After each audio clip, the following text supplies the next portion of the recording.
Ex-lover, est-ce pertinent d'acheter des alts en bear? Si on regarde depuis le plus bas du bear, aujourd'hui, BTC a largement surperformé. Le swap est à faire super tard dans le cycle. Pas forcément, ça dépend des alts. Si tu regardes la charte que j'ai montrée au début du live, le market cap des cryptos en excluant le top 10, on est toujours sur bien plus haut que ce qu'on avait en 2022-2023. Donc, a priori, si tu avais acheté au bottom de 2022-2023, tu serais encore au-dessus. D'ailleurs, tu regardes sur le crypto bubble, tu as encore des alts qui sont à plus 50, 60 000% de performance sur l'année.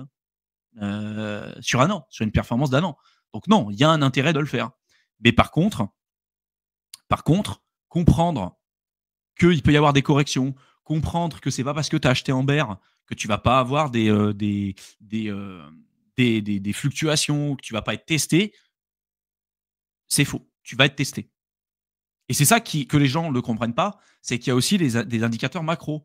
En 2020, pourquoi on avait eu déjà une super belle augmentation sur les alts et sur l'Ether? Déjà parce que les narratifs du moment étaient sur l'Ether. On avait la DeFi, la GameFi, Metaverse et tout ce mille-blic là. Tout ça, c'était sur l'Ether. Donc, on avait besoin d'acheter de l'Ether pour finalement participer à cette création de richesse et cette création de valeur. Et surtout, parce qu'on a eu le Covid. On a eu le quoi qu'il en coûte.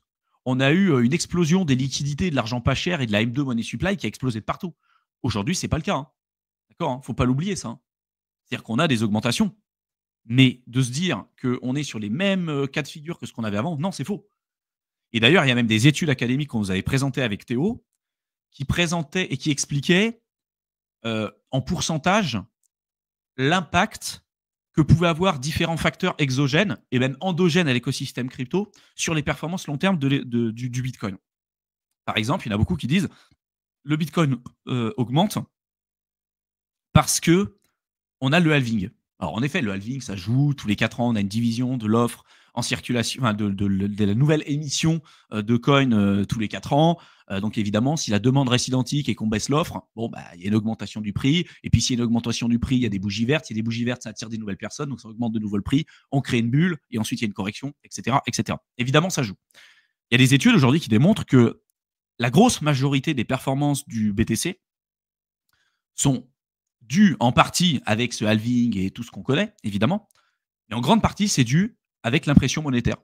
S'il n'y avait pas eu d'impression monétaire, s'il n'y avait pas eu de liquidité, s'il n'y avait pas eu une évolution et une explosion à la hausse de la M2 Money Supply depuis la création du Bitcoin, en fait, depuis la crise des subprimes en 2008 et puis même depuis l'arrêt de la convertibilité du dollar en or par Richard Nixon en 71, si je ne me trompe pas, les actifs risqués, et je parle en bourse, hein, la crypto c'est plus récent, on n'aurait pas eu ce genre de performance. En fait, c'est l'argent qui va se parquer quelque part. On parle de ça aussi avec l'effet Cantillon. L'effet Cantillon, c'est comprendre que l'argent qui est imprimé, en général, les premiers à toucher cet argent, c'est les premiers à pouvoir l'utiliser un petit peu comme ils veulent sans ressentir les effets de l'inflation, parce que l'argent, c'est pas encore disséminé dans l'économie.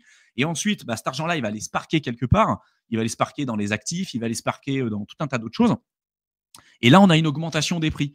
Mais cet effet Cantillon, en fait, il va se diluer, il va se propager dans l'économie. Et en général, si vous n'êtes pas proche de la vanne à billets, vous allez subir l'inflation de plein fouet parce que vous n'êtes pas les premiers à toucher le pognon. Et vous allez voir tout qui va augmenter. Vous allez subir l'inflation, vous allez tout voir qui va augmenter sans vous pouvoir vraiment y participer. Donc, en fait, l'effet Cantillon explique que ça profite à une minorité et au détriment de la majorité. Et ça a été le cas depuis le système fiat, en fait. Hein. Depuis même la création de la réserve fédérale, je crois que c'est en 1914, si je ne me trompe pas. La réserve fédérale américaine, c'est en 1914. Mais tu vois, c'est ça qui est hyper important, c'est de comprendre que tout peut changer rapidement, mais qu'il y a aussi des variables macro. Et que moi, ce que je m'attends et ce que j'aimerais, en tout cas pour avoir une belle alt season, là on a quand même pas mal de feux verts, c'est d'avoir une ouverture des vannes. Voilà, une ouverture des vannes, c'est bon, allez, on imprime de l'argent, les dettes sont irremboursables, le quoi qu'il en coûte, peu importe, un truc qui casse dans l'économie, un truc, allez, on imprime. Et là, si on imprime, cet argent-là, il va aller se parquer quelque part. Si on a une explosion des liquidités, ça va se parquer dans des actifs risqués, en partie. Et donc, actifs risqués, dit actions, et y compris crypto. Mais si on a tous ces trucs-là ouverts et qu'on a des liquidités qui n'augmentent pas ou restent relativement faibles, bon, ça ne veut pas dire qu'on ne peut pas avoir d'alt season.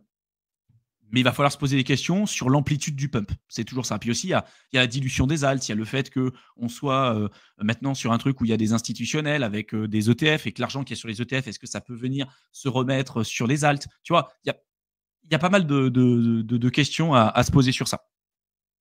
Mais c'est possible, voilà, de te dire que pour moi, oui, c'est intéressant d'acheter des alts Amber, pas n'importe lesquels. Et de toute façon, c'est très rare d'acheter le bottom.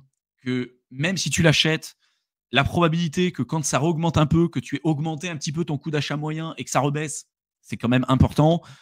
Et ça fait partie de la suite logique. Mais il y a aussi beaucoup de personnes qui se disent bah, en fait, je reste full Bitcoin pendant, je sais pas, là, dans des périodes, pendant 3 ans, je reste full Bitcoin. Et puis pendant 6 mois, pendant l'alt season, je fais 2-3 rotations de BTC pour récupérer des alts. Je me remets en BTC et terminé. Beaucoup de personnes font ça. Et d'ailleurs, les gros porteurs, aujourd'hui, pour beaucoup, font ça.